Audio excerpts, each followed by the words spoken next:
and welcome back to Bookish Theories! In today's video I would like to talk about Rosé's On the Ground, focusing on a little breakdown and analysis of the concept, the lyrics and the music video. On the Ground is a very personal song co-written by Rosé herself that deals with the themes of identity, memory and self-love. Now, as Rosé herself has pointed out during an interview, the song explores Rosé's intention to understand their purpose in life and take care of what matters the most despite being constantly distracted by less important things. This is a concept that Rosé is very passionate about and that she feels will resonate with a lot of people, especially in the difficult times that all of us are facing. So, first and foremost, the song is meant to show us that no matter what we are dealing with, everything that we need to overcome this moment is inside of ourselves. Now, in the song, this idea is conveyed by showing us a journey that in many respects explores the origin story of the Rosé that we know today. As we see in both the lyrics and the music video, the entire concept heavily relies on contrast. We see a comparison between the past and the present, the striking difference between her dream and the difficult reality behind this dream, but most importantly the contrast between Rosé and Rosanne, who are two sides of the same person that eventually reunite when she's finally able to reconnect with her own roots.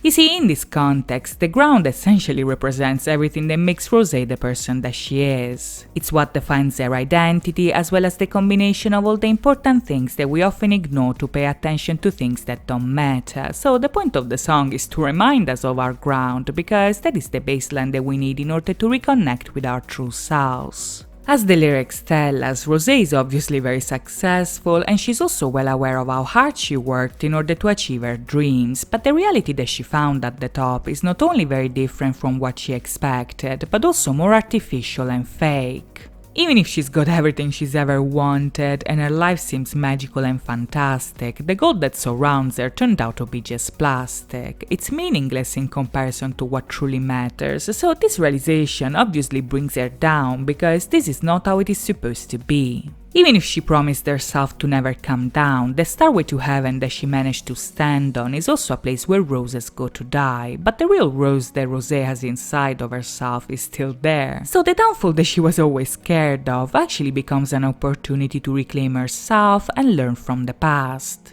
As we see in the video, Rosé's inner struggle is essentially represented like an apocalypse, and this is because this journey starts with the death of a beautiful lie. Everything she's always believed in turned out to be fake, and she worked all her life only to realize that that world was only an illusion. So when we see the Rosé of the present starting to experience this shift, we also see that she initially rejects the rose that represents her because that flower symbolizes a part of herself that she left behind. When Rosé abandons her persona and exits the theater, however, she finally comes face to face with her ground, and even if at first she runs away from the explosions, soon enough she embraces the chaos and starts to reconnect with her past self.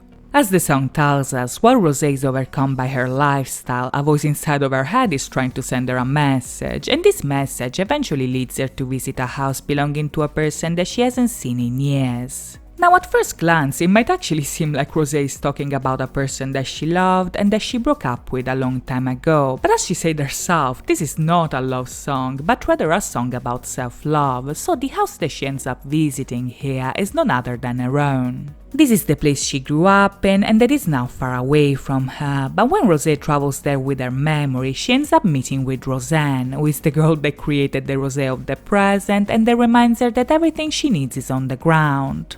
As we see the house covered in flowers, Rosé sees her younger self playing the piano and is reminded of her roots. So if at the beginning we saw her rejecting the flower because she ignored Rosanne's message, now Rosé is holding on to that flower because she learned to listen to herself. As we see the past Rosé and the present Rosé overlapping on the swing, we see that her effort to reconnect with her ground essentially reignited her love for music as well as her love for herself. So by the end of the video we see Rosé rising again, but this time as her true self. You see, Rosé here is a flower surrounded by flowers who now know who she is and what she needs. She remembers her roots, she's passionate about her craft, and she's now able to live out her dream with a mindset that only focuses on the love that she can give and on the love that she receives through music. So right at the end, the Rosé that we know is now on the ground. She's not hiding in a dressing room, and she fully embraced the chaos that sometimes comes with knowing yourself. Now she's complete, and this is because she knows that everything she needs was always inside of herself. So that's it from me today. I hope you guys enjoyed this video, and if you did, please think about liking and subscribing. As always, thank you so much for watching, guys. I'll see you next time. Bye bye!